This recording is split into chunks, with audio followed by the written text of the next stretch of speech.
Take. It's Oh, our bet. time. Okay, bet. Okay, cool. I Ooh, open. okay. Ooh. 3, 2, 1, and welcome everybody back to the Built Different Show. As always, I'm here with Ken. I'm here with Matt. I'm your host Thomas Saxby, and we have a phenomenal episode lined up for you because you know what's around the corner. I'm decked out in my Eagles gear. The NFL season is on the horizon. Matt with the thumbs down for the Eagles. But the NFL season is on the horizon. The NBA season is done. All we got to talk about for the NBA is, some off-season moves and all that moving forward. MLB season is halfway through. We're getting to the All-Star game. And then, as always, WWE is just doing WWE shit. But for this episode, we're going to be talking a lot of NBA and NFL. So who wants to kick us off? How are my guys doing? Happy birthday, Matt, as we fucking Word. record. Matt Appreciate you, my turned guy. Word. 44. Happy Happy birthday, Matt. What'd you just say? word. You say happy 44? Get the fuck out of here. I'm 28, y'all. Don't let him persuade that. Happy Wow, G man, Day, happy my guy. birthday, man. Appreciate You know what? Why don't you kick us off? How you doing, man? I'm doing good, man. I just for the NBA and everything, the fucking draft. I know we're gonna get into it a little bit, but I want to get specifically into Ace Bailey. This is Nice. very unique, and it's only been seen a handful of times where people have held out in the past, and like I'm pretty sure Michael Redd held out at one point. Obviously, Charles Barkley didn't hold out, but he really tried to not get drafted to Philly. It's a unique situation, and there's been minimal conversation between him and the Jazz. He hasn't shown up to the facilities yet and everything, and I think this is bad for basketball. As far as a look, it's just like these kids now with these NIL deals and shit. They think I was just they gonna bring up think the NIL they deals. think Yeah, they like, oh, I already got a little bit of money. I can hold out for a bit. But you're causing yourself to get a bad look in the league and be kind of a cancerous situation before you even step foot on the floor. Um, so I don't know what the outlook is like for him, and it's just starting your career off like this is just tough, man. I don't know, and he's such a promising player. Like I've said in the past, I think he's got one of the highest ceilings in this whole draft, but he also yes, could have, in the wrong situation, one of the lowest floors. So I'm not. Mhm. I just don't like the look it brings for young guys who want to empower themselves because he's doing it the wrong way. Yeah. yeah. And I mean, my only thought and opinion on that, and I'll make it short so that you could go, Cam.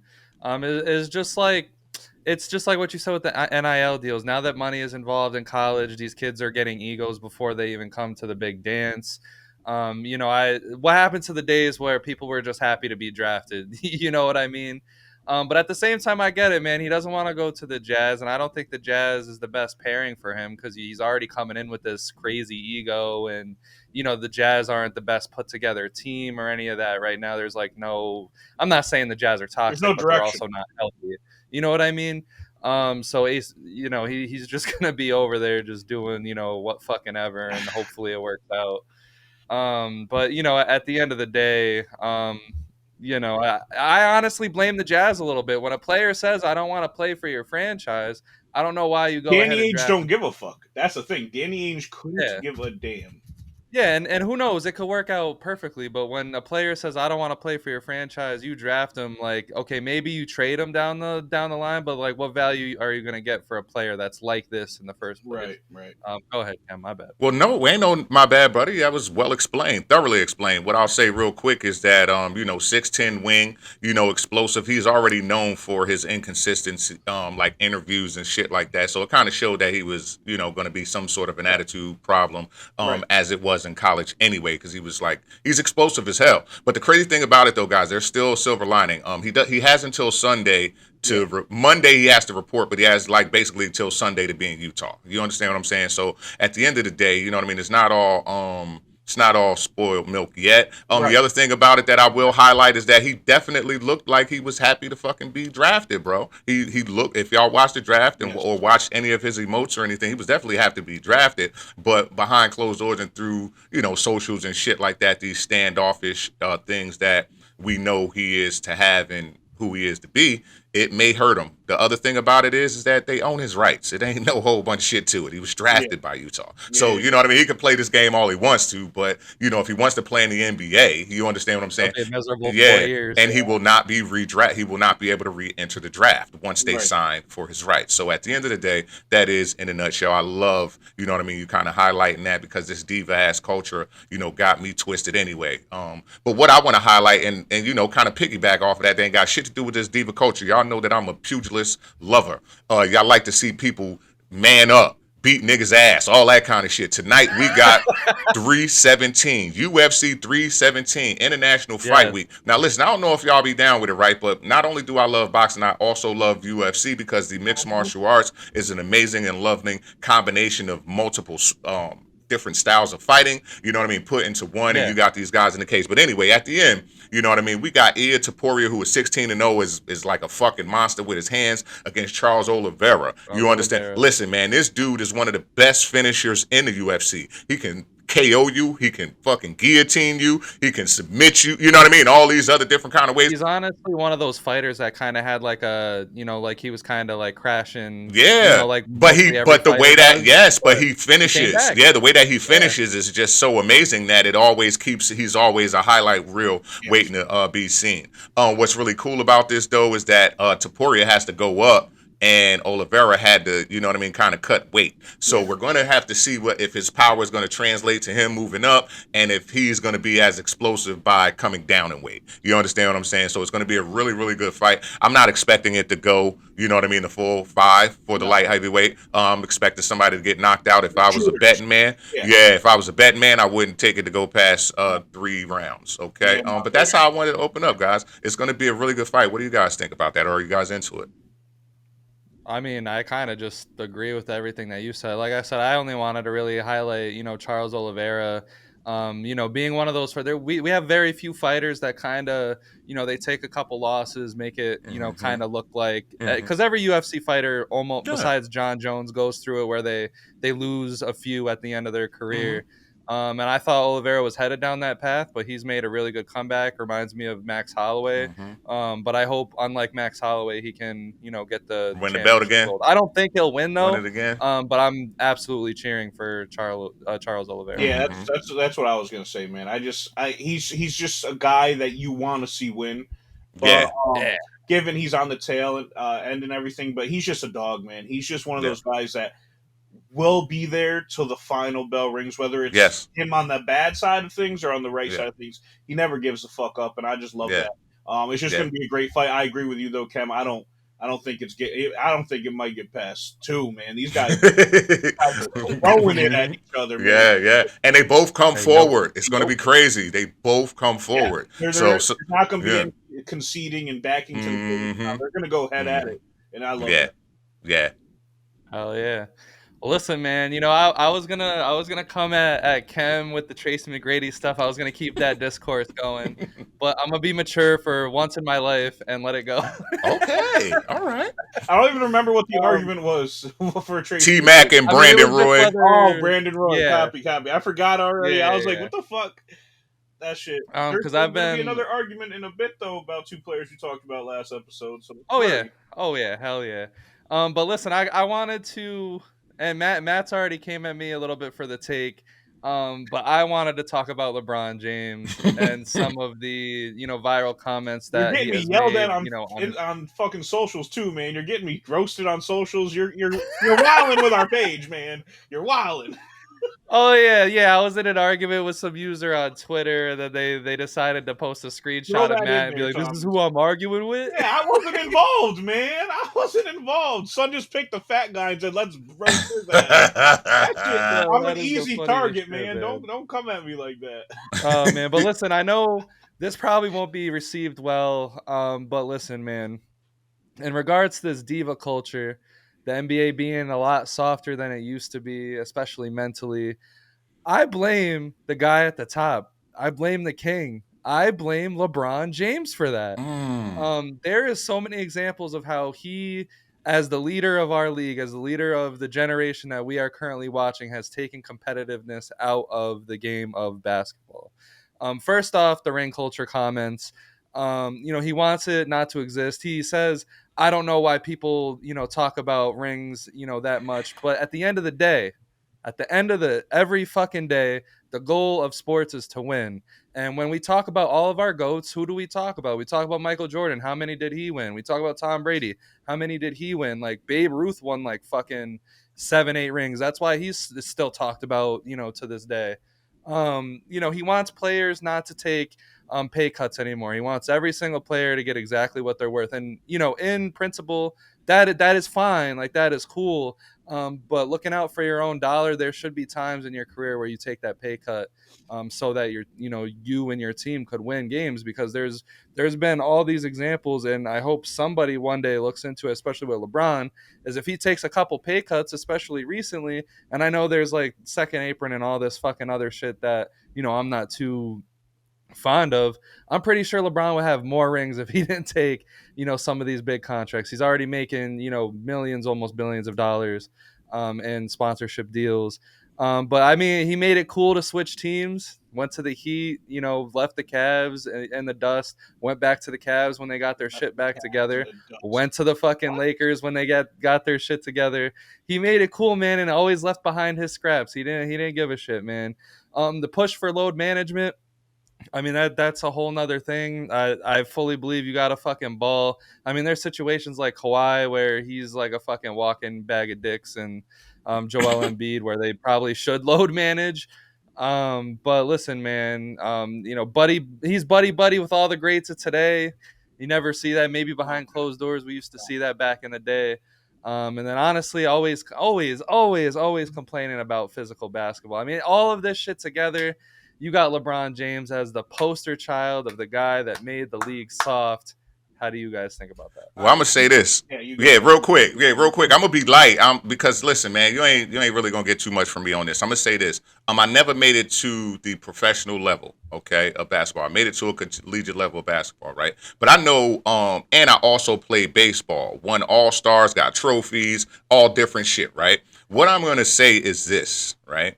You do not engage in sports to just play sports. Once you are a part of a team, there is a end of the season goal, and that is to win the championship. And that is starting off at 7, 8 years old playing t-ball. You understand what I'm saying? That you actually get something for being the best team at the end. Now, I don't know, you know what I mean, where this shit is going. This is why everybody love Kobe. This is why everybody love Mike. This is why everybody love AI. This is why everybody love Charles. Because now, and there are two separate types of people.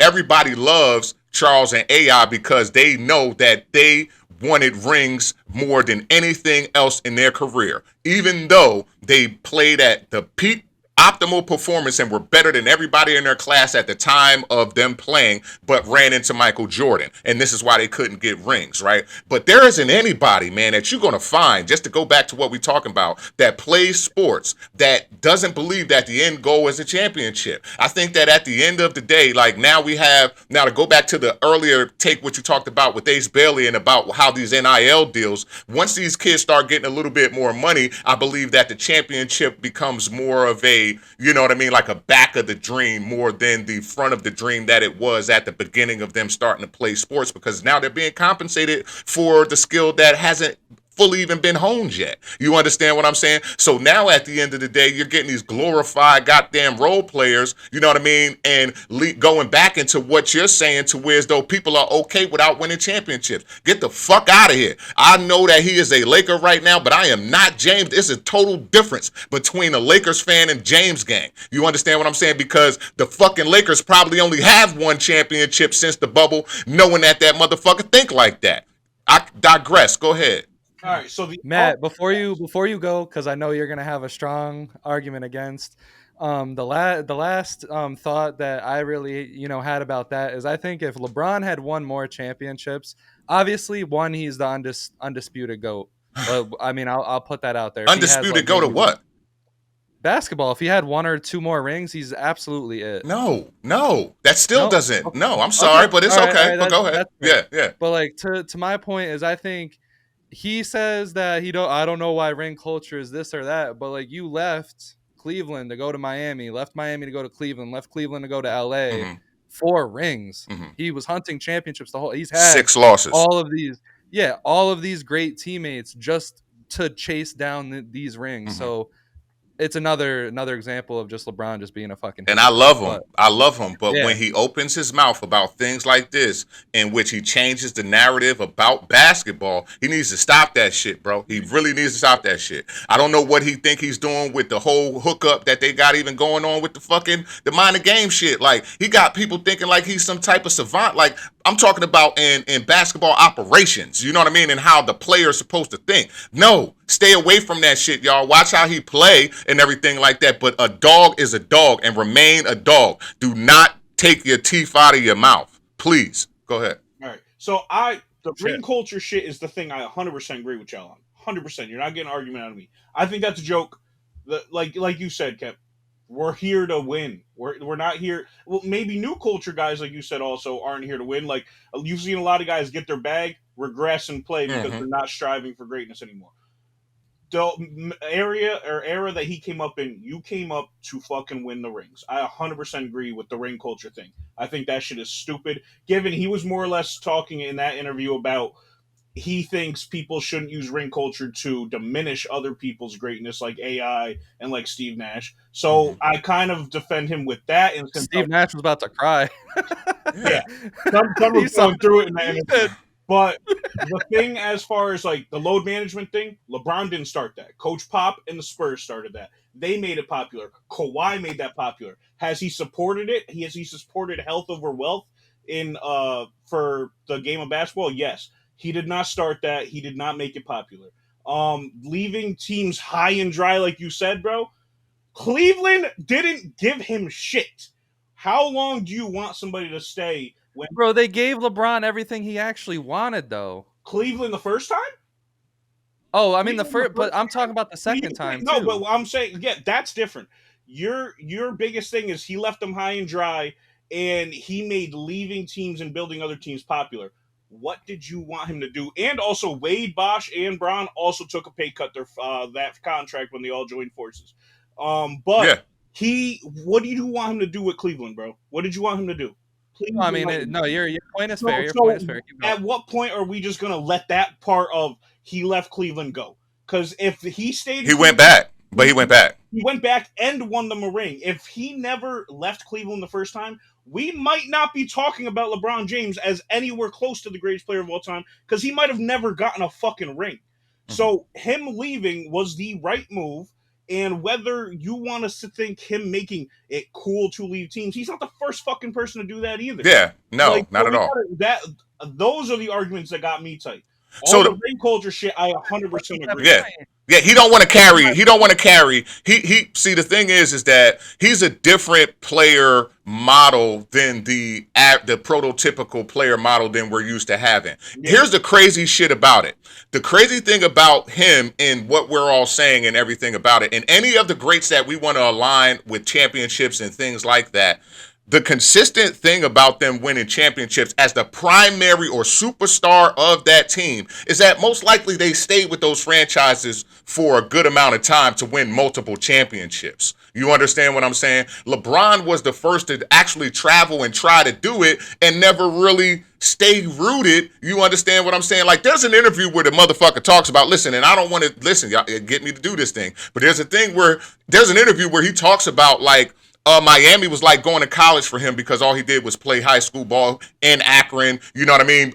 Then got to Cleveland, played those few years in Cleveland, dragging them dudes to the Eastern Conference Finals, can't get past Boston and things of that nature. And then he decides to go down there. That's another reason why he even did it in the Boys and Girls Club, to make it like a draft thing, you know what I mean? Like a whole college experience and everything like that for him, right? So that made me understand that, okay, he was learning to go how to win. But why the fuck didn't he stay in Miami? Like, no player totally gets along with their coach. No player, you understand what I'm saying? Like, no player ever totally that's a part of growth. There is no way that we're going to totally agree on 100% of things, or we're just yes-manning each other. So anyway, sorry. Yeah, I agree. Well, and that was my point, Matt. Like, it was like the first year in Cleveland, beautiful take. You got me there. That's a good one. But my point more so heavily refers to he goes to Miami. uses everything up, leaves them high and dry, goes to Cleveland where, they got their shit together after he Yes. left, uses it all up, leaves them high and dry, and now he's on the Lakers. And, the Lakers have made moves, thankfully, around him, this time. But, there's a good chance, like, if, after LeBron leaves this team, the Lakers are going to really have to make some fucking moves to this roster, because he does take up a big fucking, portion of not only the salary cap, but the team's talent as well. Mhm. So, All right, so one thing I will yeah. say on that, I agree. He do just be leaving teams, and that's not something I support him on. Given he left Miami because he wanted to bring Cleveland a fucking ring. Now, what you're saying is he gets back to these teams when they're in better situations. The Cavs are getting the first pick every year. They were in a better situation. He made them a better situation. Yeah, but the he lottery where they got Wiggins shot him way up the fucking shot lottery, him bro. up They the were fucking like ladder, 12, but they were not 13. about to be a contender because of Wiggins and Kyrie that year or the following year. They also wasted a pick on Anthony fucking Bennett. We don't forget about that. And I love him. Dion Waiters, wasted pick as well. And also Los Angeles, they got the second pick 3 fucking consecutive years in a row. Then he goes there. Yes, they had a bunch of young talent. None of them were showing anything yet. So he's not going to teams when they are good, except for Miami. They were a 5th seed prior. But I do agree. I never I liked love this. that he was switching teams other than when he left Cleveland and then went back to Cleveland because he wanted to bring a ring home. I get that. He wanted to bring the first ring back. And other than that, that was the biggest gripe I've had. All the ring culture shit, I 100% agree with y'all on. 100%. I think Okay. that shit is a joke. So Yeah. I just wanted to get the little idiosyncrasies of the shit you were saying. Yeah. Okay. Yeah. Okay. Fair. I agree. Yo, I love that. That was a fucking great way to start the episode. yeah. Good Hell job, guys. If you guys are liking this, make sure you Yeah. guys like Please. and subscribe. Leave some fucking feedback. Get on the ride. Tell us what y'all think. We're not fucking stopping. Join the conversation. But listening, yo, the Oklahoma City Thunder, they finally win their first NBA championship after a great, phenomenal series. Unfortunately, the end, Game 7, was not as happy or as competitive as it could have been for obvious reasons. Tyrese Halliburton tearing his Achilles. What are your guys' immediate thoughts on, the end of the finals, OKC winning? What you guys got on the whole thing? Congrats. First off, they finally did something that they've been striving at for years, ever since they became Oklahoma City Thunder, and they had the guys like KD, Russ, Harden over the years, Paul George, Melo. So they finally did it. Congrats to them, and it looks like for years to come they're going to be in the conversation. But goddamn, we got ripped a moment that could have been amazing in history. That shit got ripped away from us. Because shit, Kem even said he thought the Pacers might have been able to steal this game in the. I think it was Kem or was it Thomas? That Yeah, it was me. it Yeah. was Kem. Yeah. So Yeah. I think it could, especially because he started off hot, 9 He points, started off 9 cooking. points Yeah. in that first 6 minutes. It could have been something. And not only we got robbed, but he got robbed. Because yes, there's the talk of, well, any calf injury, you got to sit out because it's usually going to lead to worse. But if he would have sat out, he would have been for years to come thinking, what if I played? He would have never known he would have got injured. What if I played? He could have won. So it's a lose-lose for him at all. The media would have ate him up for sitting out. Even though now the media's like they should have sat him. The coaching staff should have fucking sat him. But bro, if Halliburton sat out, we would have been looking at him like he was a fucking pussy. Been looking at him like he's soft, even though he's looking over his health. But I think it was a lose-lose for Halliburton, in any situation. So it's just sad to see. Hopefully he gets recovered. But these Achilles injuries are they got to come to an end. They got to come to an end, man. This is bad. 3 straight in this year's playoff. You know what I mean? Like that shit is 4 in the regular season. Yes, that is just crazy. But listen, man. Even a baseball player fucking tore his Achilles. Yeah, I think like Canning on the fucking Mets fucking popped his Achilles. Like, what the fuck is going on? It's kind of crazy, man. But yeah, again, man. For real, man. Great effort and everything from Indiana. But I definitely gotta say congratulations, as we have been going through on this panel. We kind of been pulling for Shai to be the MVP the past couple of years. We kind of see it. We've been split a little bit, but we definitely been, it's totally been, we knew it was going to be Shai. Of course, at the end of the day, Oklahoma City 68-14, franchise best ever, second in the league. You know what I mean? Come on, man. The boy won everything and his team helped him. You know what I mean? Like, it's nothing to really say. All NBA first team, third straight appearance, Western Conference Finals MVP of the Finals, most valuable player of the league, scoring champion, and then he dominated the fucking finals, man. His assists were down, but he was averaging 2 blocks and 2 steals with his 30. Do you understand what I'm? Yeah, so you understand what I'm saying? So it was a great culmination to a season. One of the other classiest things that I saw the young brother do, man, was go check out Tyrese in the hospital. That shit was fire, fellas. Do you understand what I'm saying? And he checked. He was one of the first people to him when he was on the floor. When everybody started coming back on the other end, he was like the second or third person to him. I think, Shai's a class. He's a class. Yeah, class personified, man. The kid got 100%. Everything he's supposed to. Now the league is on notice. You know what I mean? I think, of course, next year they're going to try to shrink the court on him a little bit, try to kill his midi. You know what I mean? As much as they can. They've been trying to kill that midi for years. Yeah, let's see what he develops. Yeah. I can't wait, bro. I hope. Motherfucker trying to shoot threes. OD. Yes. That last game. Yes. Hit some big ones. Yes. Hit some big ones. Was letting them fly. I was like, when the fuck did this start? Mm-hmm. Hell yeah. So that might be it. Anthony Edwards came back leading the league. That might be what he works on this summer too. So we'll see. But that's all. Yeah, man. I mean, when it comes to Tyrese Halliburton, what an effort, right? Like, what a entire from that whole Indiana Pacers team, what a ride. I think Tyrese Halliburton had to play. He knew that. He knew he wasn't going to sit out because. Honestly, if you realistically think about it, that could have been the Indiana Pacers' best shot at a championship. Ever. They took down, no one was counting them into the Bucks series, the Cavs series, the Knicks series, or the series with the Thunder. Mm-hmm. I mean, Matt was there saying that they could upset some folks. But, at the end of the day, no one was saying, convincingly, the Pacers are going to win this fucking series, brother. Mm-hmm. And they got it all the way to Game 7 in the finals against the best team in the fucking NBA. And they took down a lot of great teams. Yes. I know the Cavs had aspirations, the Knicks had aspirations, the Bucks even had some fucking aspirations. But that being said, I think Brian Windhorst said it the best. Tyrese Halliburton, no matter what, he won respect of the league, he won respect of the fans. That dude really balled until he really couldn't, do anything anymore, basically, because we saw him limping the last 3 games of the finals. He was cooked, but he was doing everything that he could. And listen, I know it was underwhelming. I know the loss was underwhelming, kind of killed the momentum in the finals, media wise or whatever, but the best team fucking won at the end of the day. And people need to respect that a little bit more. Was their path easier? Absolutely. But do you want to know why? It's because they earned the number 1 seed and they earned the right to have an easier fucking playoff. That's what it's supposed to be. You know what I mean? Yeah. I get players went down. I get teams fell apart. But for people complaining, it's weird because they earned that. Yeah. That's why we play the 82 game season, so that the best team can have the easiest fucking path to the fucking finals. And we're witnessing greatness. That whole year that SGA and especially the Thunder put together is going to go down once people get out of their fucking free throw merchant feelings. They're just wanting to hate on the best player feelings. They're going to realize that this was one of the best NBA years put together. Ken mentioned every fucking achievement. Scoring champion, fucking MVP of the Western Conference Finals, MVP of the fucking finals, MVP of the whole fucking league. Conference MVP. Yeah, conference finals. And there was just so many performances in these playoffs, especially in these finals, where Shai rose to the occasion and did not fucking shrink.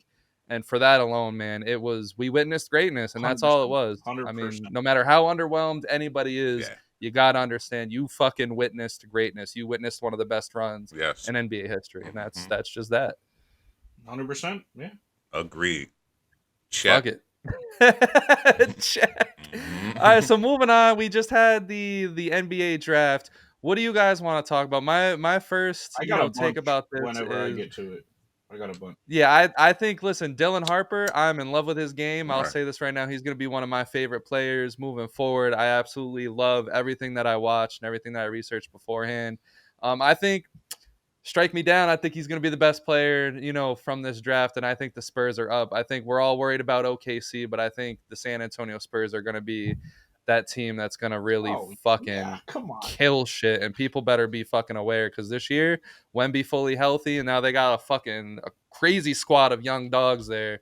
I think it's going to be lit in these series, OKC and San Antonio, are going to be fucking crazy moving forward. Yeah. So yeah, I got a bunch here. Obviously, Cooper Flag is like, it was the obvious number one pick. Mavs won that, but the winners of the draft are the Spurs, in my opinion. Because Yeah. Dylan Harper, in most drafts that don't include a Cooper Flag, a Wemby, a LeBron James, somebody like that, Dylan Harper goes number one in a lot of drafts, especially in recent years. Like Yes. he puts his head down, he drives the lane, he kicks out, he finishes. The only thing this motherfucker needs to work on is a consistent three. He shows signs of having a good shot. He just doesn't do it consistently. He's a guy who And you just said puts that his the head down signs, and because like I yes. think he has a good base. He has a good base, good shot, good everything. Everything like looks as it, as it as should. textbook. Yeah, he just doesn't do it consistently. He's just more comfortable getting the dribble, driving downhill, kicking out, finishing, doing whatever he needs to do inside. He's just more comfortable with that. But he's a Bro, fucking that plus dog. Wemby is gonna be so And fucking then good. given it's a loaded backcourt. You got Castle, you got Fox, you got Harper. So you got to work on that. But then also they go and pick up Carter Bryant later in the draft, who I think is just a little bit like a watered down Ace Bailey as far as like skill set.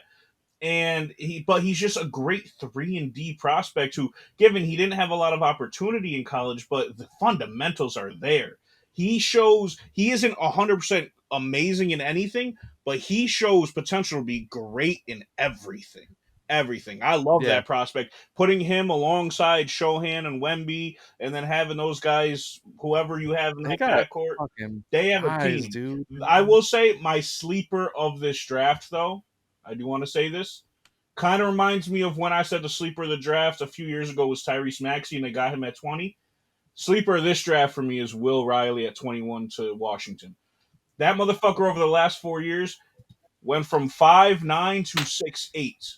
That motherfucker is just finding his body out. He's just figuring out his body. And this guy has so much potential, so much athleticism. Yeah, he's skinny right now because motherfucker's been growing. He hasn't had time to build his body to his height. But I love this guy's talent. I think he's great. Loser of the draft is the Nets, though. They had 5 firsts, used 3 of those firsts to pick up guards who can't shoot.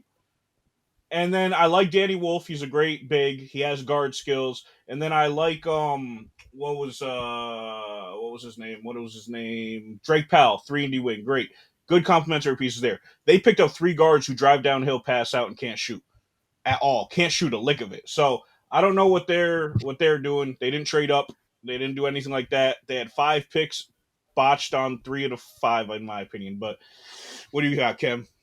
Well, I'm light. Y'all kind of covered everything. I'm standing by what I feel about the number 1 pick as far as it pertains to Cooper Flag. Yeah. Love him winning the award and everything like that. But y'all definitely highly encapsulated good takes about Dylan Harper. Listen, man, let me just go back in history for all those who don't know. Go check his dad. You understand? A lot of times we talk about Michael Jordan and Clyde Drexler. But if Ron Harper would not have hurt himself or gotten hurt, okay, Michael Jordan was right here. All right, this is Michael Jordan. This is Clyde. This is Ron Harper. I'm serious. That's beautiful. Hell yeah. I'm serious. Okay. And his son is everything that you guys just said. Puts his head down, go. Once he develops a little bit more consistency with that 3, I think he's going to be a hell of a cover. And then it's going to be okay for him right now, man. He got a 7-foot alien out there that had a 50-point game where he hit 8 3-pointers. So they not at a loss for 3-point shooting in San Antonio in any way. It's going to be a crazy team for sure. So he gets to develop that. Everything else that he brings to the table is right on par for the course with the dogs that they got in the stable. Who I do want to talk about though, real quick though, is going to be VJ Edgecombe. Listen, man. Big 12, freshman of the year, man. You know what I mean? He went 3 when people thought Ace Bailey was actually going to go higher, right? That's kind of crazy. Yeah. Now, he's a rookie, you know what I mean? Definitely freshman of the year. Well, sorry, he was a freshman last year and won freshman of the year. But I'm loving his 2-way ability. I think that that's something that Philadelphia is going to need, as well as what's needed to play in the East anyway. I'm not sure how he's going to work himself into the rotation, but I think that it was a great, great pick for Philadelphia, who likes to do projects and has not had a good guard in a while. Tyrese Maxey was a steal. Literally, he was a steal. So let's see what happens there. That's what Yeah, and everything I, else y'all I think covered. when it comes to VJ Edgecombe too, Hmm. I love the pick because they could have just picked anyone that fit into the team. Hmm. But it's them getting a little bit smarter. You don't know what MB is going to come back as. You don't. I mean, fuck Paul George. There's no expectations for him. Hmm. But they got Tyrese Maxey, Jared McCain's going to come back healthy this year. VJ Edgecombe. That is a good three. Hmm. A trio moving forward to where you don't necessarily have to focus too hard on what's going to happen with Embiid. And then they got Nick Nurse as the head coach still. He didn't get fired. I don't think they're firing him. I do think the 76ers are in a decent spot after that. But my underrated pick, I'm going with Derrick Queen on the New Orleans Pelicans. I get it. The Pelicans Okay. have done a whole bunch of weird shit lately. But he's a very active big man, and I think that's what they have kind of been missing on that team. Because I mean, I know they have Valanciunas, whatever the fuck you call that bum. But he obviously wasn't it for New Orleans. Right. They finally traded off CJ McCollum. They Excuse me. did get Jordan Poole back. Hmm. I kind of like that because with no expectations in New Orleans, but you do got some dogs on that team. They still have Trey Murphy if they keep him. They still got fucking what's his fucking Herb Jones. They still got Herb Hmm. Jones, and now they got Derrick Queen. That trio right there is going to be a very active on the court trio that I love. And then if you can insert a healthy Zion, Jordan Poole, that's not an idiot. I mean, the team it's a good start. But I think Derrick Queen overall is going to be very, very, very, very good in New I Orleans. like I like Derek Queen. I think his IQ on a defensive end is super low right now. Super Yeah, low. He's active. He's got the energy. I think his IQ is just really low. He doesn't like he misses he doesn't pick up where he's supposed to. But I think he's a need. Like they need a big. yeah. Obviously, like Emec was great last year for what he was, but they do need somebody who's going to bring a lot of energy, and he does that. I think the center that, given he was put in a bad situation because the team sucks, but the team really needed a center, and I think he's the best center in the draft. Kaman Malach is by far the best defensive center in this draft. He's a dog. He didn't pick up basketball that long ago. Like he isn't like that seasoned in this shit, but he Hmm. has the defensive mindset of anyone I've ever seen. So I love him in this draft as well. But Derek Queen is a good pickup for what he is. Fair enough. Fair enough. So let's talk about some trades and some free agency talk real quick. I think the big one that I want to open up with because it literally happened like fucking hours after we filmed the last episode, which was almost 2 weeks ago, was the Orlando Magic getting Desmond Bain. I want to know how you guys feel about it. I know there was a lot of picks involved. I know the Magic, on paper gave up a lot. What do you guys think about it? And then I'll give my take about it. So funny enough, over this last season, I've done Magic rebuilds on 2K. I've gotten Desmond Bain in every one of them. Usually it's for like Suggs or somebody, so like I've Hmm. never gotten Bane with all the main pieces, but like I think that's just hilarious. I think he's a fit for them, perfect fit for them. They gave up a lot, but the East is wide the fuck open. Everyone's hurt in the Yeah. East right now. The Would East is y'all say? Yeah. wide open. What were you saying? Nope. Would y'all say? My bad. No. Would you say that Bane is a top 10 two guard in the league as of last season?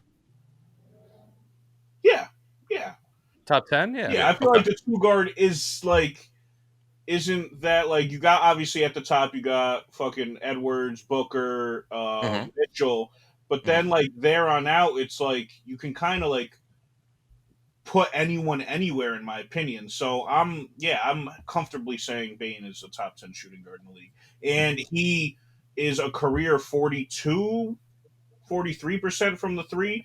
He is what they needed with Ja out the last couple years. He's developed all the other parts of his game. He's obviously a good Yeah. defender, even with his shorter arms. I think he is perfectly what they need.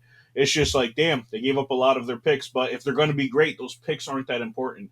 And the East is wide the fuck open, so they can do what they need to and just run through the East if they can put it all together. Yeah. Agreed. I have nothing to really say on that. I like that they sent, literally, they sent Anthony out with those picks. I think that Paulo with another running mate It's going to be crazy. And somebody he can kick to because he's downhill. Mhm. Even though he's a power forward, he's downhill. He's not too perimeter savvy. Well, he's perimeter savvy, but he doesn't play on the perimeter. Like Franz is. Yeah, he's going to the basket. So it's going to be good to have that element and a running mate out there with him to be able to drive and kick with Suggs playing the D when he can't. Like Bane plays D too, so that's something else that he also had to do in Memphis. You know what I mean? So at the end of the day, it's a great pickup as far as I'm concerned. I'm not worried about picks. Picks are what ifs. Yeah. You know what I mean? Yeah, and a lot of people, and a we're lot of playing people him right think now. and a lot of people think that the fucking Magic overpaid. I think it's like you No. got to realize at some point in your franchise, you got to fucking go for it. Franz had an absolute fucking, you know, whatever what's the opposite of declining? Fucking, Ascension. yeah, he had a fucking ascension Mhm. this year. Franz did. Paulo, budding superstar. He didn't have the best efficient year last year, but he's starting to look like your guy. So when you have these pieces moving together, you have all that depth still, and you have the coaching finally working, you know, running, you know, good plays, a good system. I think it was the perfect time to unload on who you think is your guy. They didn't go after one of these corny superstars that they could have gone for. They didn't really, you know, go for broke. They did not break down their team to make this move. They just traded draft picks, and that's what you do when you get to this point. The Knicks did that for Mikal Bridges. Whether you like the trade or not, Yes. the Knicks did that with the idea of winning a championship, and that's what you just do. Yeah. You unload the future, you try to go for it. And I think Bane was the best fucking move they could have made. Yeah. Because as you guys said, you guys kind of wrapped it all together perfectly.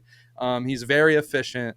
He's very, like, I'm not saying he's the greatest defender, but he plays defense. He's very active on the defensive side of the ball. And last year, with everything that happened, he has formed a decent passing game, and he has also been able to be all over the board. So you got a guy that when Franz is struggling with his shot, when Paulo is struggling down the stretch, you're going to have Desmond Bane to pick that all up together and be the glue. I fucking loved it. And I love it. Yeah. And Yeah. to me, there's a big difference from mortgaging your future when you have a really young team like the Magic do, and Yeah, let's young say Jimmy, too, yeah. let's say when the Warriors traded for Jimmy Butler, let's say they gave up 4 or 5 picks. Mhm. That would Yeah. be a problem. Yeah. Their team is old as Yeah, fuck. because everything Yeah, ends 'cause- in like 2 Yeah. years. Yes, that's why you don't have But 4 or they- 5 the years with them. Magic, all those guys are 26 and under. Yeah, yeah. You have, and all of them are Yeah. on, except for Paulo, who's going to sign an extension this summer.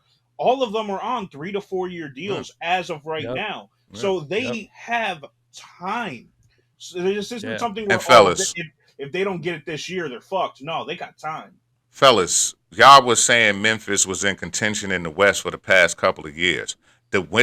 Memphis wasn't just in contention in the West because of Ja Morant. It was No. because of JJ and Bane. You Yes, understand what I'm saying? 100%. He was the inconsistent part of that. Even though he was the motor of that shit, I can agree. they were the consistent pieces to that. So the consistency that has been elusive in Orlando, they are getting that with those picks. You understand what I'm saying? He takes care of his body. He's always available, and he wants the big shot. So let's see.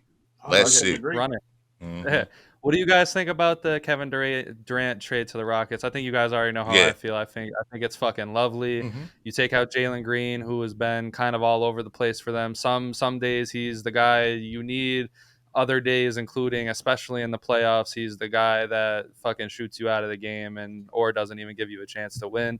I think you put putting KD in that lineup, man. Mhm. I think it's gonna work out well as long as KD can stay on the fucking court, because all they're gonna need him to do is do what he does best, and that is hit shots when they need him to hit shots, because they got the defense, they got the fucking guys to run the ball, they got everything. What do you guys think about it? Since KD has torn his Achilles, fellas, he's been 50, 45 game ready.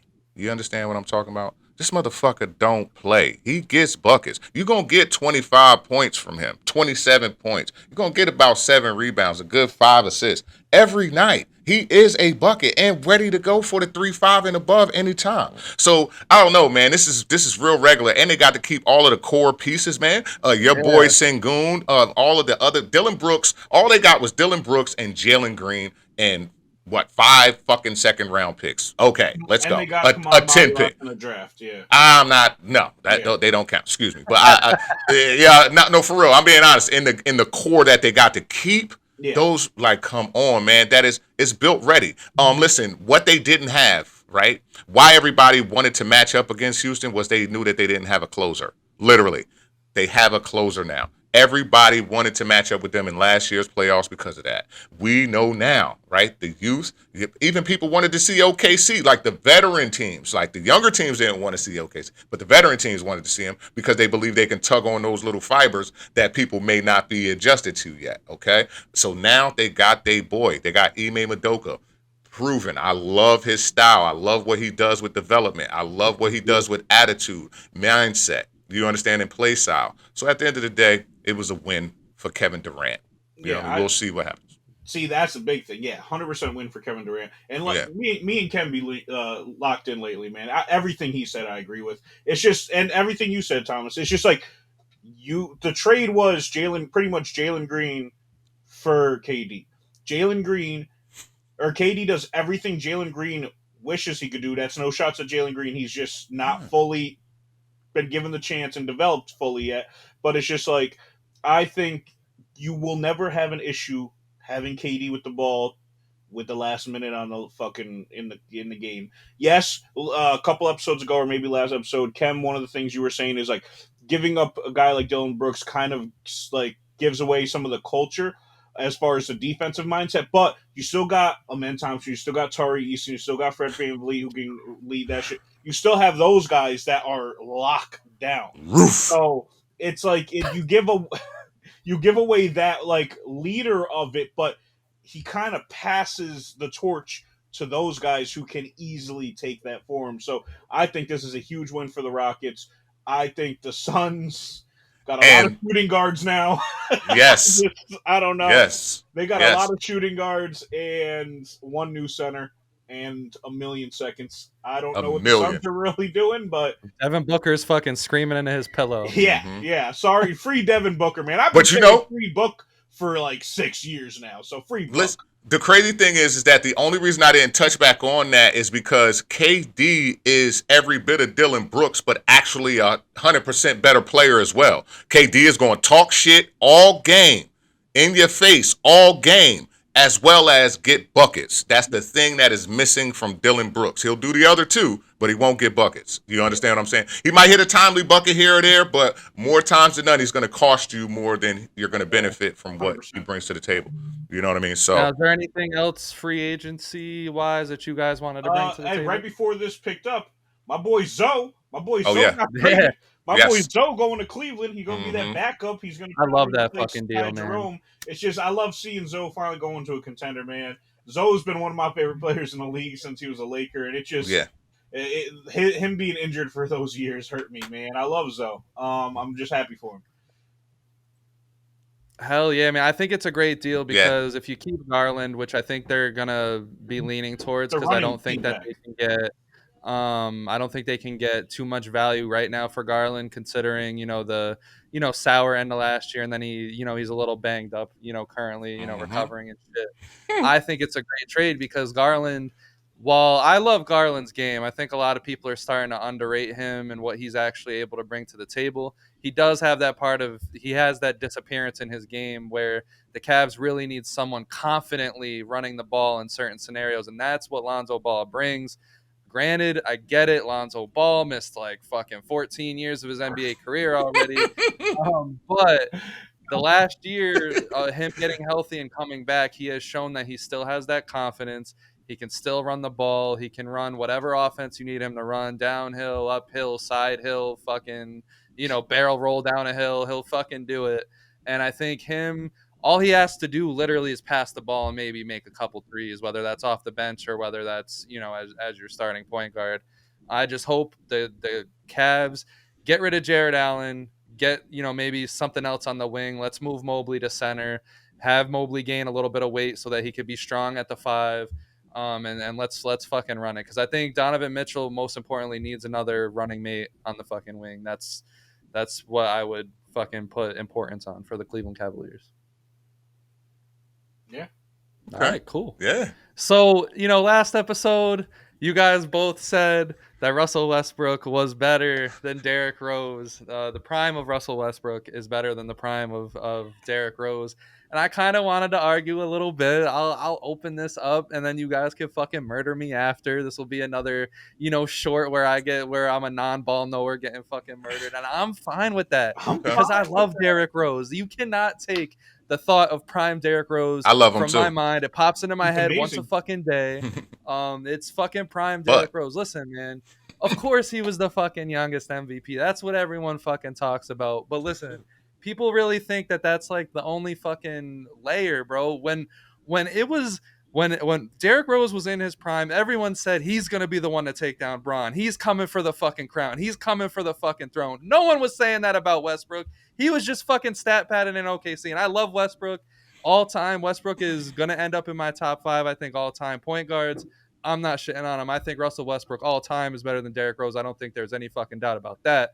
But we're arguing prime versus prime.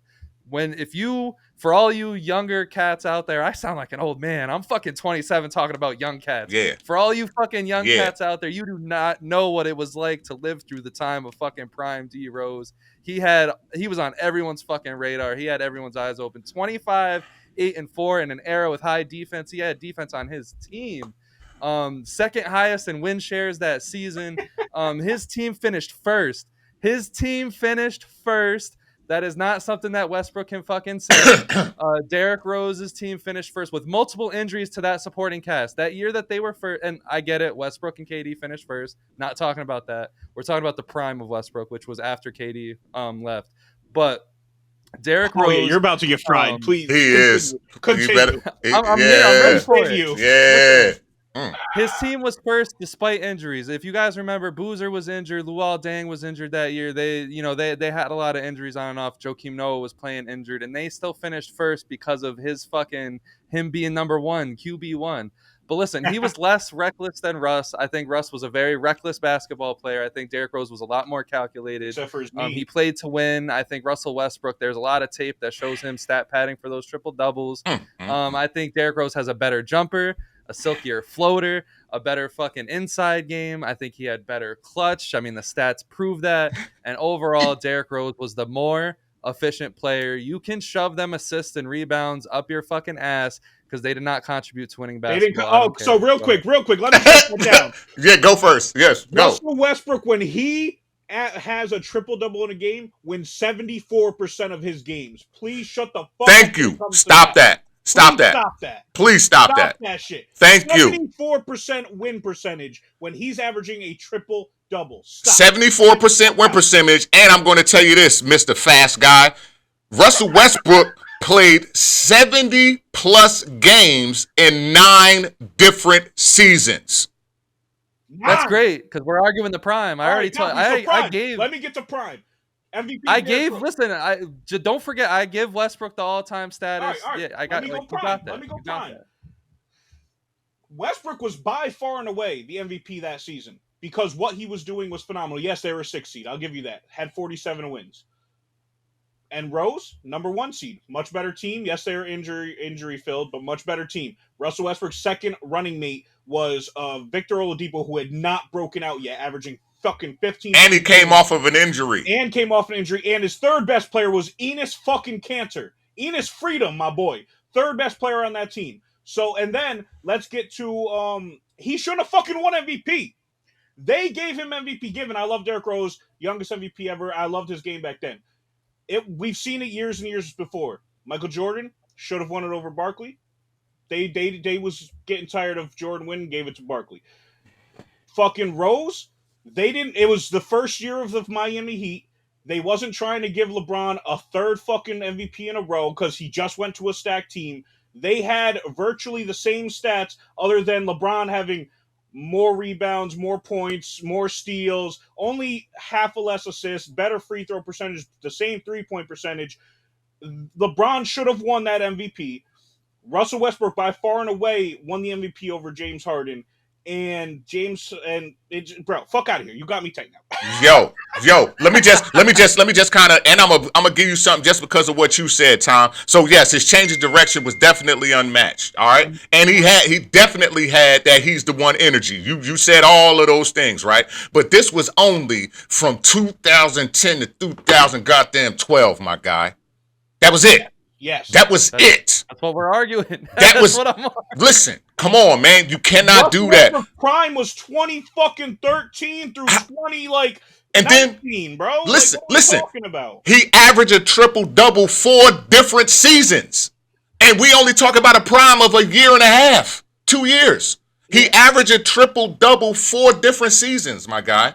All right? When going to the playoffs. 74% of the wins in which he's getting these triple-doubles. Listen, I'm going to give you something. Listen. If we talk about peak, that 2010, 2011, when he won the MVP, the youngest, even though Matt just laid down the architecture for you on why he actually shouldn't have won it, right? He dragged the Bulls to the playoffs and got 62 wins out of them bum-ass niggas. So listen, he deserved some kudos that year, right? That explosiveness, the change of direction, that poise, all that shit was great. We're going to talk about that. Was all beautiful.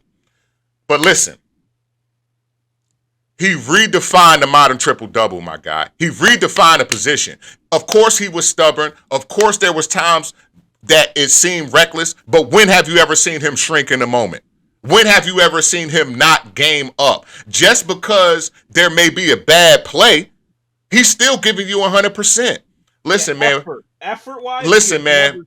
Come on, bro. The bottom line is, and I'm gonna give it to you like this.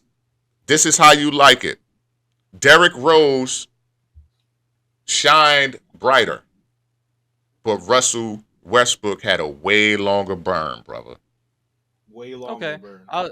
You know way longer. Okay. You can't. Just put the triple-double 4 years in there for the prime of Russ. And the 2010-12 MVP. He wins an MVP. He smokes homeboy. And won the assist leader that year. You understand what I'm saying? So, like, he got multiple accolades in the same time that he's averaging a triple-double. He's getting the scoring champ title the 1 year. He got the assist leader title the 1 year and averaging a triple-double. And then won the MVP. Come on, bro. It's easy. You can point to mindset and things like that to try to discredit Russ, but Brody is one of the most different players we have ever seen with our shit called Built Different, bro. All right. And but the only thing that I'll argue, the only thing that I'll argue here is that I would not have given LeBron that fucking MVP that year. Derrick Rose was top 3 in several different fucking metrics. If you're gonna give the MVP to anyone other than Rose, it had to be fucking Dwight Howard. Because that Dwight Howard season was absolutely fucking magical that year. In that voting. He definitely was. Dwight Howard, I understand. Yes. But like LeBron, like Derrick Rose was up to par on basically every single stat that LeBron had besides rebounds, and that's my point on that. Russ get the nod.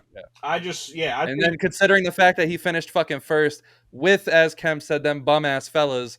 You know what I mean? Bum ass fellas, but it's not like they finished like 10 games ahead or 20 games ahead. They finished 4 games ahead. And also, I will say, in prime for prime, Derrick Rose has never had a moment like Russell Westbrook had in that second or third to last game of that MVP season. Yes. Put up a 50-point triple-double, 16 rebounds, 10 assists, shot 40%, 41% from 3, hit the game winner to fucking seal the season. No, Derrick Rose has never had a moment. Don't hit me with he hit the game winner over Cleveland. That was after the injuries when he averaged 17 points that season. That was not prime Derrick Rose anymore. So I don't want to hear none of this bullshit no more. He's never had a moment that big. Fuck the triple-double. When he went to the fucking Wizards, when they were dog shit, they were losing left and right. They should have had no business being in the playoffs.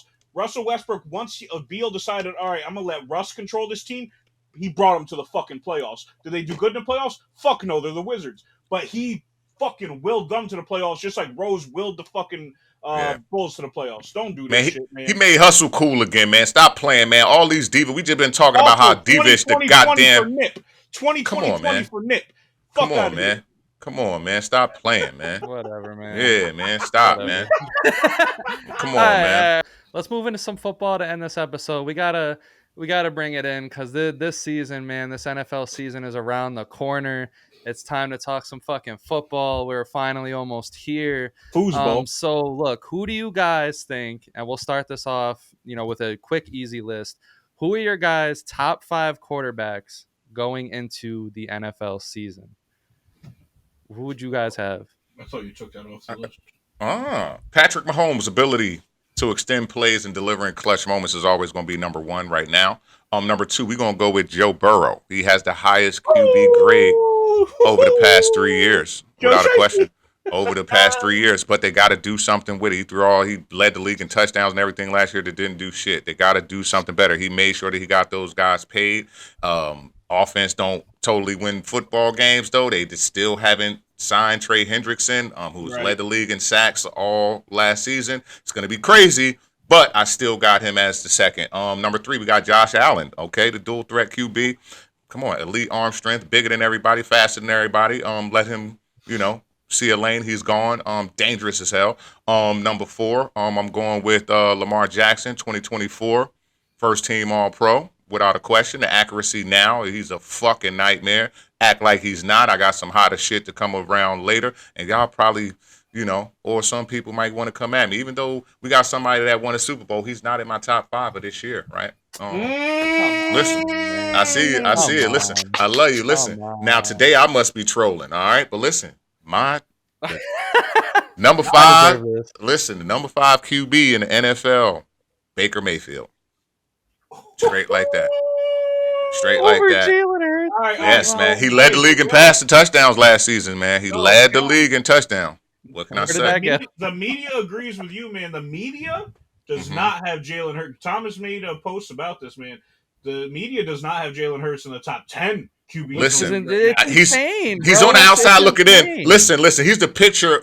Every time we talk about Jalen Hurts, you know what I love to say. He is the model consistent. He is the picture of what needs to look at him and see what needs to be worked on. Guarantee you, the next time you see him, he's worked on it and is better at it. That's what I love about him more than anything. But Baker Mayfield is the first iteration of that. You understand what I'm saying? Like, we're watching even though he's on the same team, think about Baker Mayfield, who was picked high, who was supposed to be something that didn't go through something, you know what I mean, through all these offensive coordinators and teams, and now has a resurgence. Now, here's the crazy thing. Your boy he had a whole bunch of OCs, so we really don't know how his decision-making really is. Sometimes I just want to see the football come out of Jalen Hurts, but I think that some of the stagnation with Jalen Hurts has to be some of the play callers that he's had over his time in Philadelphia, and he got a new one this year. Kellen Moore is now the head coach of New Orleans. So we're yet to see. I'm saying Baker Mayfield because we see him get better no matter who you put him with. It's not to say that Jalen is not going to be that guy. I'm not how you fucking feel when I make these fucking takes. There we go.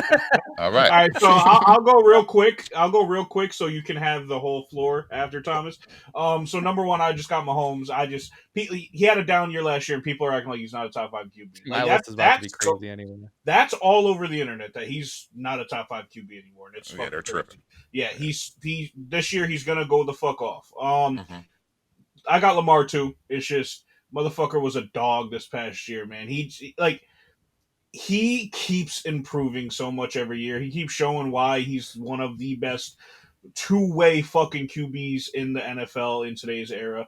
Number 3, I got the MVP. He proved everybody wrong. That you take some of his a lot of his offensive pieces away, he won't be anything. He won the fucking MVP. He's a dog. Josh Allen at my number 3. He's a dog.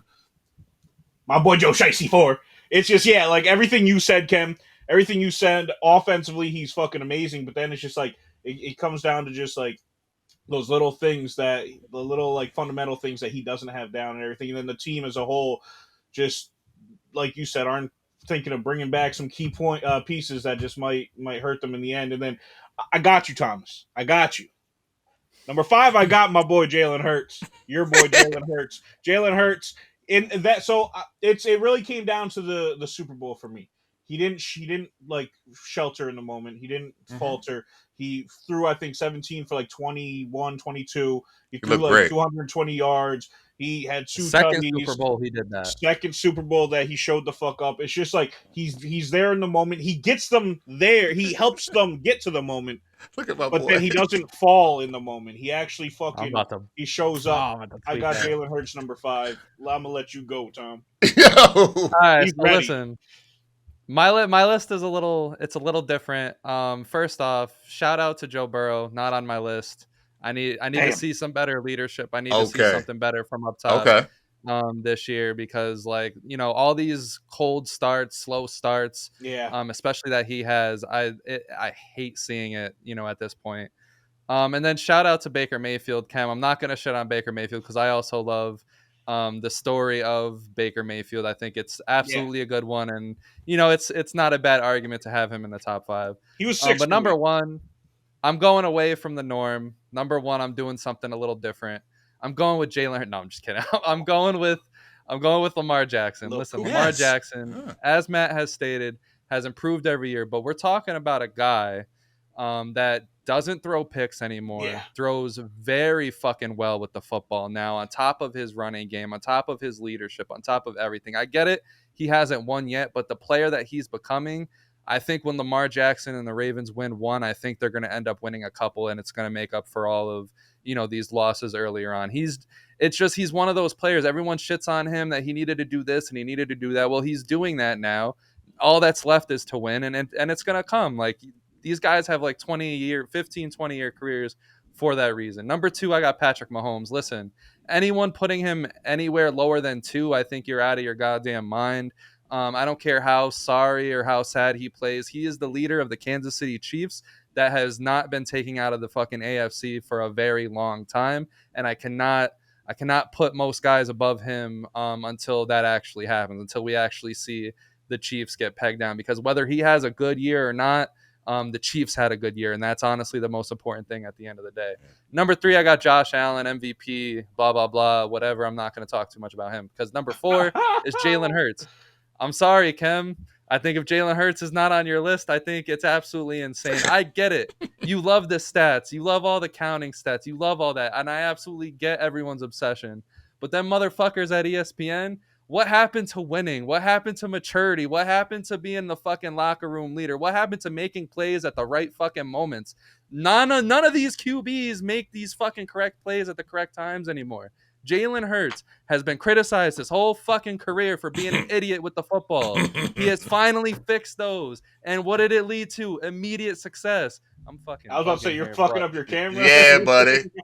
My bad. When it comes to Jalen Hurts, like you got idiots like fucking Chase Daniel saying I'd pick fucking 10 quarterbacks to start my franchise. Yeah, he's tripping. Bro, Jalen Hurts has improved so much, and he is such a leader. He oozes fucking maturity now. He is completely different than what he was a few years ago, and people hate that because the Eagles have a good fucking team. And I still don't think you can put many other quarterbacks in the situation on the Eagles, and it would be just as good. Anyway, I digress. Number 5, surprise pick here. I'm going with CJ Stroud. I don't want people to fucking forget CJ Stroud. That's nice. That's okay. When it comes to last year, the Texans had maybe the most injuries of any fucking team in the NFL, and he still dragged them as far as they fucking could.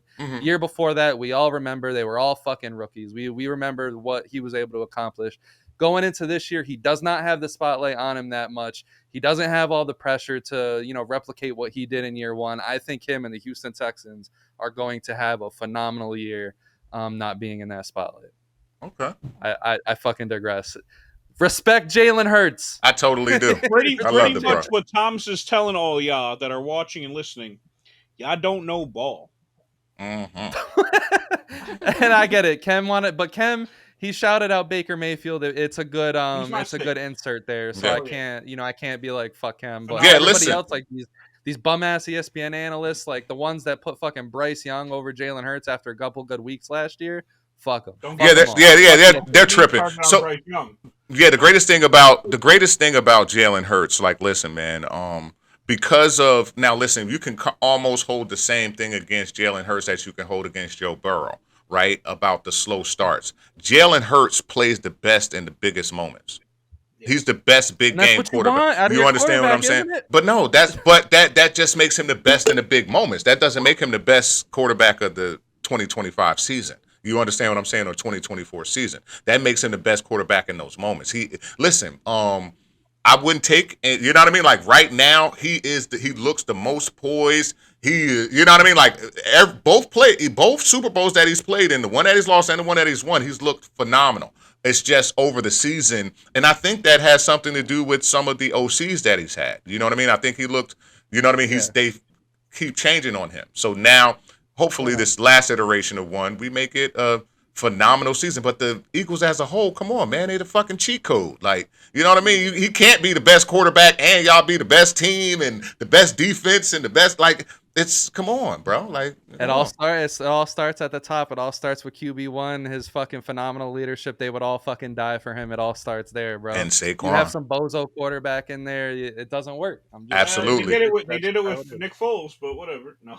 But I mean, Nick And Foles Doug had to fucking Pete. sell his soul and fucking like what the Eagles had to do to win that ring was fucking absolutely insane, bro. And you know it. You were there with me the whole fucking. I was watching it with you, man. That Super Bowl, one of the more ones like I enjoyed because like the moment of like being there with y'all, but that one hurt. That one. Bro, they had to draw up a play to get Nick Foles a fucking Philly touchdown. special. A receiving touchdown. That was kind of scary. You want to talk about Pacers dark magic? Like it needs to be investigated. And it was they literally drew up the same play that Brady and them drew up, but Brady couldn't get the ball. Yep. It's insane. But Kem, I'll have you start this one. Which second-year quarterback is going to have the best season? We had a whole bunch of good rookie campaigns. Yeah. Who do you think going into this year is going to have the best sophomore campaign? So listen, man, I'm going to take my eyes off of what everybody else is going to have, and I'm going to go in reverse, you know what I mean, a little bit, right? So first I'm going to go with Bo Nix. That 34 touchdowns, I think we were talking about a little bit off camera before. I love that, man. I think that that's something to kind of improve upon second year in Sean Payton's system. Yeah. You know what I mean? More improvement, more reliability, more time around the team, more reps. Okay, let's see what his second season looked like. Second, I'm going to go with your boy. I'm going to go with Kellen Williams, okay? Listen, man, in all truth, he only threw 6 interceptions. What he took more than anything was all those goddamn sacks, all right? This is where the problem is with him, and I'm knowing that Ben Johnson work, okay, with Jared Goff has Jared Goff on an elite level since he's been in Detroit, right? I think that if we were to do the same thing with Caleb Williams and the skill set that he possesses, which is a way more freakish than Jared Goff's.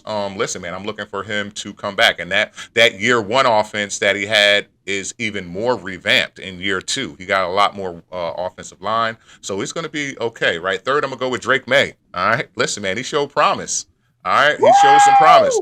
All right, despite a tough rookie year, man, it was kind of tough for him. I love what Josh McDaniels brings to the table, though. You know what I mean? So I'm looking forward to seeing what happens there. Then, of course, man, we got to go with the guy, man, who wasn't even supposed to win 14 games and was playing Tom and them boy, man, Jaden Daniels, man. Come on, man, without a question. I think that is some things that we do need to talk about. We're talking about the quarterbacks right now, but they still haven't signed Scary Terry. You know what I mean? He is one of those linchpins. This dude did not miss a game in like 5 seasons. So you need him out there. You understand what I'm saying? Yeah. And you need to pay him. You understand what I'm saying? So at the end of the day, you know what I mean? He just wants a long-term deal knowing that they got the rookie under that rookie contract. Go ahead and give me some money before y'all go ahead and pay him some money and can't pay nobody else. You know what I mean? So at the end of the day, listen, again, they weren't supposed to win that 14. So I have them a little bit. I don't really like to have this in a number, but I know this is who I look at to have. You know what I mean? Now, last but not least, guys, I'm going to go with J.J. McCarthy, though. I do have him last because at the end of the day, this is going to be his second year appearing as his rookie season because he sat out all year. Listen, man, he hasn't taken a snap yet. They passed up on Aaron Rodgers and Kirk Cousins. Okay? And they've now said that they're looking at a 3-year window with this guy. But where they were last year listen, man, they got Addison and them boys out there, man.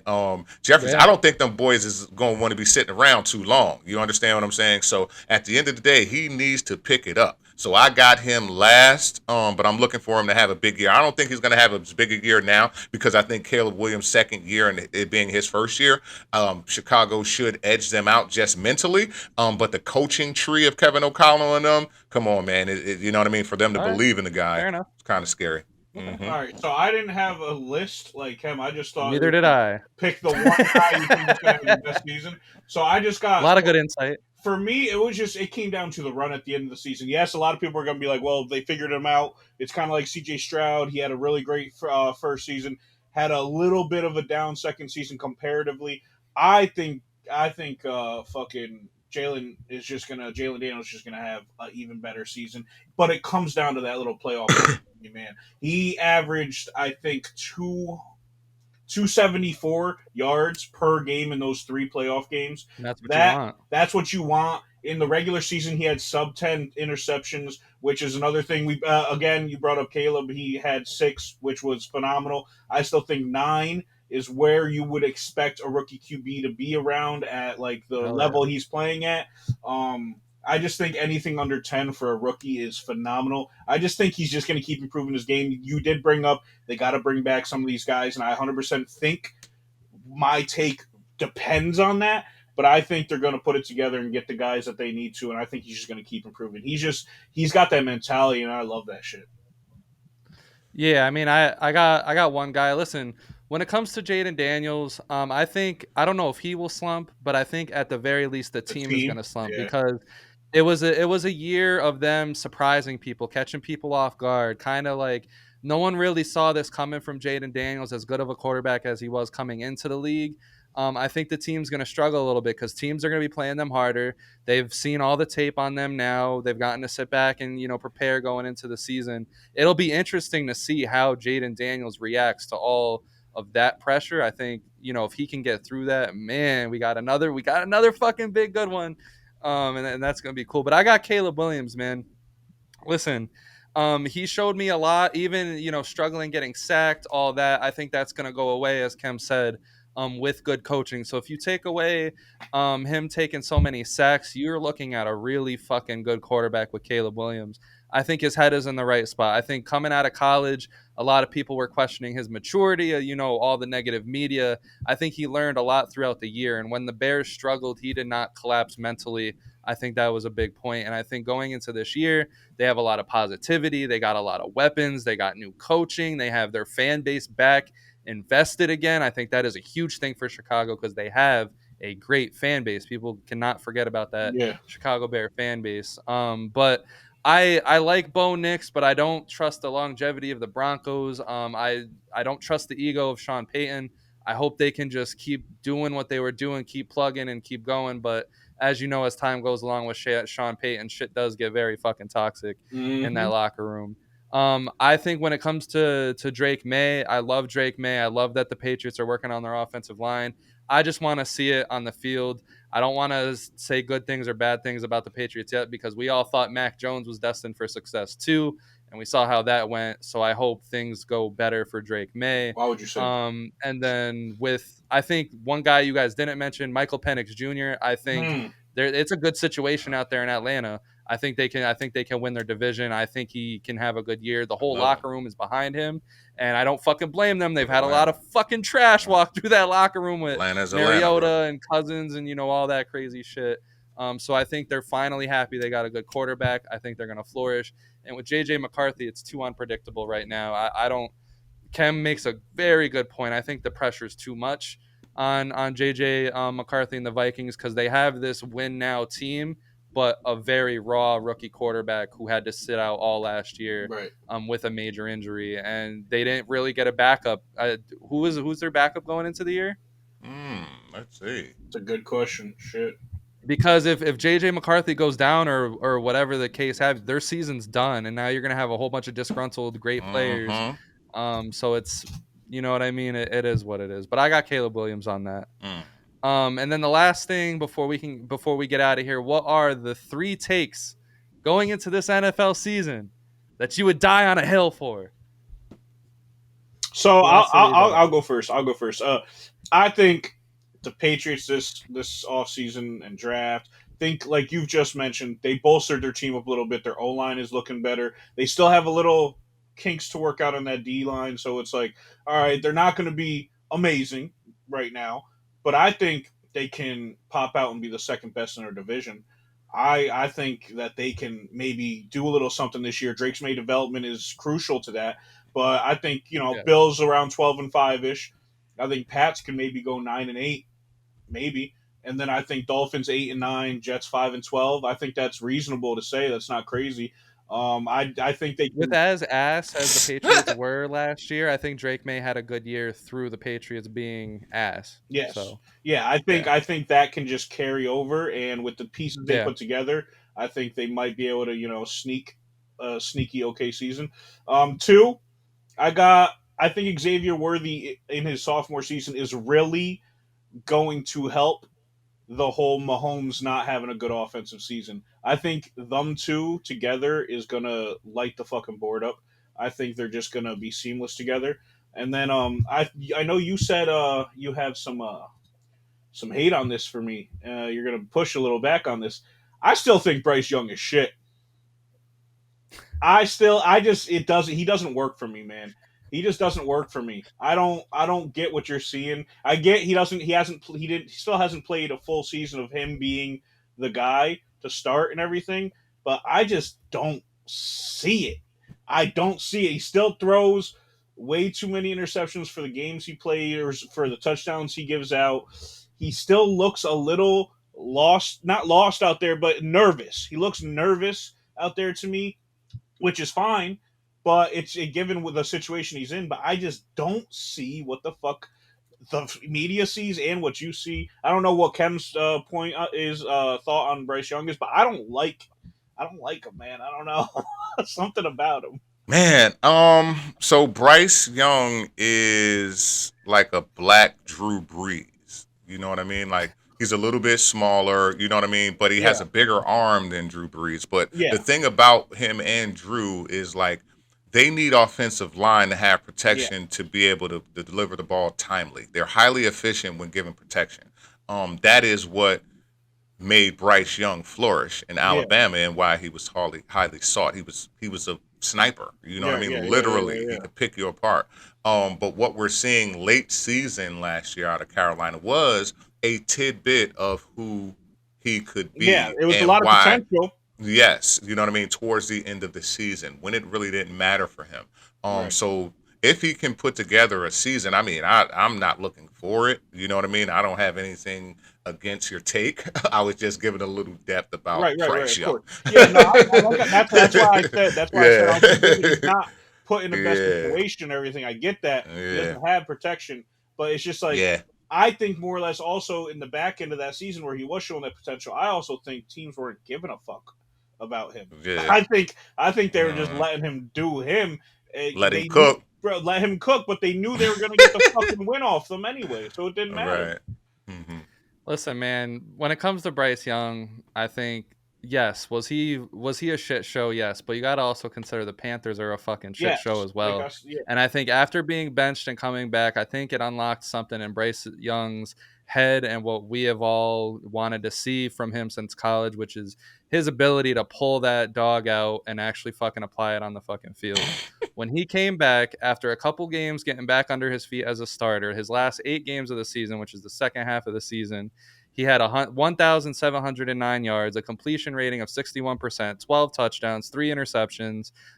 He was still taking sacks, but the fucking Panthers don't have anything to be fucking proud of, really at all on their team. I think he showed a lot of improvement, but I he think what showed it comes down improvement. to is the Panthers need to fucking put a team together, and that's what has been lacking this whole fucking time is their ability to actually put a product around him. I think once he gets to that product, as long as he doesn't wash up before then, I think he's gonna go off. But Yeah. like there's just no success when it comes I just with no, that and I get team, it. And man. that team sucks. And I this just is think, not a take we die for. That was just a take. yeah, no, that's.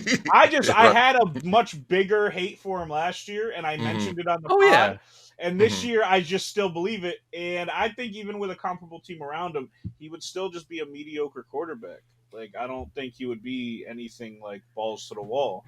I don't know. I don't think he would be. I'll But tip anyway, my cap for No problem. Me and Matt, the crazy thing is, Matt, if you and I, if my memory serves me right, you and I have never really did football together. So I it's don't gonna think be no, out. we haven't. Yeah, Yeah. it's gonna be pretty That'd be dope to fucking fun. it's gonna be pretty dope to do football because this is a recurring take for me on heels that I would die for, right? But I am Okay. totally Gotcha. listen, what I'm about to tell you, I believe solely in my heart of hearts this year, right? Because I actually got some backup from y'all guys earlier. This year, the Ravens will finally reach the Super Bowl. Lamar Jackson has been knocking on the door for years, and with Derrick Henry in the backfield, Baltimore has the firepower to dominate the AFC, right? Damn. Another take I'm willing to die for is a two-parter. Jordan Love found his groove late last year. They young and hungry and a team that they don't got no kind of fucking pressure. They built for January weather, right? Right? They Green Bay stink. concluded 2024, my guy, on 11-6 record. Third place in the NFC. That's why my earlier take just now said I can't really give it to Minnesota because, hey, the way that Green Bay plays and there is no idea of really what's going on with J.J. McCarthy, I'd rather say the love era starts now, my guy. Last but not least, right? Interesting. Something I'm willing to die on. And I'm happy that we unified and the football season hasn't really started yet. After losing Sam Darnold, the Seattle Seahawks are totally giving the keys of the organization to J.J. McCarthy, who has never taken a professional fucking snap yet. Vikings. Excuse me. What did I No, you say? said Oh, you I said said the the Seahawks. No, after him being traded to the Seahawks, Yeah. sorry. Okay. Minnesota is giving the keys to Darnold, who has never taken a professional snap. All right, now here's the fucked up part, right? They could have had any number of backups. We went searching and still couldn't find who the backup was, right? I am willing to die on the hill that they will not repeat with a 14-3 record this year. Yeah. And that's Yeah. Yeah. Oh well, they got Sam Howell as a backup. That's not the worst. I love the take on fucking the Ravens, man. Yo, I'm gonna say, have y'all played Madden recently? no. Madden. If a Uh-uh. motherfucker again like going against you against the Ravens, just quit. There's nothing Oh you can yeah. do. There's They nothing just you run can you do. over. They run you down, man. Having them two in your fucking backfield, it's just disgusting. You can't do shit with that shit, bro. I hate it. But yeah, I think though that's probably the most exciting team to watch this year by far. Yes, man. Yeah, Isaiah Likely, by check it far. out. Now listen, I just highlighted real quick and I'm gonna let you guys go. I highlighted Derrick Henley, but Isaiah Likely himself, right? When he's being targeted, it's a Pro Bowl level fucking tight end. Mark Andrews get all the credit. But real talk, Fuck Mark Andrews. Isaiah Likely is that dude and is emerging. It's gonna be crazy, man. Yeah, they got so much So talent. the three takes that I'm willing to die for. Number one, it's crazy that Kem basically kind of said what I was almost gonna say is that Patrick Mahomes ain't gonna be in the Super Bowl next year. I think the Ravens are far and beyond, I think, a better team than the Chiefs. It'll just come down to what it comes down to in the playoffs. Who's going to be the dog, who's going to Mm-hmm. be the key players. Mm-hmm. I honestly think Joe Burrow and the Bengals, I think their offense is going to be fucking special now that they're locked in. I don't know what's going to go on their defense, but I do think they'll be able to shoot out just about any quarterback that they play. The Bills, Josh Allen really wants to fucking win at this point. I think he's going to be hungry. And then, like I said earlier, I'm very high on the Texans going into this year. So I think I just don't see the Chiefs going to the Super Bowl. And if they do, hey, fuck it. I mean, it's fucking Patrick Mahomes, Chiefs, whatever. Number two, I think the Chicago Bears are making the playoffs. Fuck all that noise that Kem is saying about the Green Bay Packers. I think that the Bears are going to make the playoffs. Like I said before, I like the leader that Caleb Williams is developing into. I think when we get late into the season this year, they're going to pull out a lot of games, especially down the stretch. And then the last one that I have, it's the Detroit Lions season. The Detroit Lions are going to be your Super Bowl champions. I know I'm saying this with a fucking Eagles jersey on, but I think the Detroit Lions are going to go all the way. The last couple of years they have been there. They have been deep. Oh, They've made mistakes. I think they're going to shore up those mistakes this year. Jahmyr Gibbs is going to be one of the top offensive players in the whole fucking league now that they're going to be giving him the ball more. Jared Goff is hungry. He's fucking smelt it. He smelt it, tasted it. Fucking, he's gotten as close as he fucking can to a Super Bowl, and I think they're going to push through. I think it's time. Detroit's going to be up. Okay. Interesting.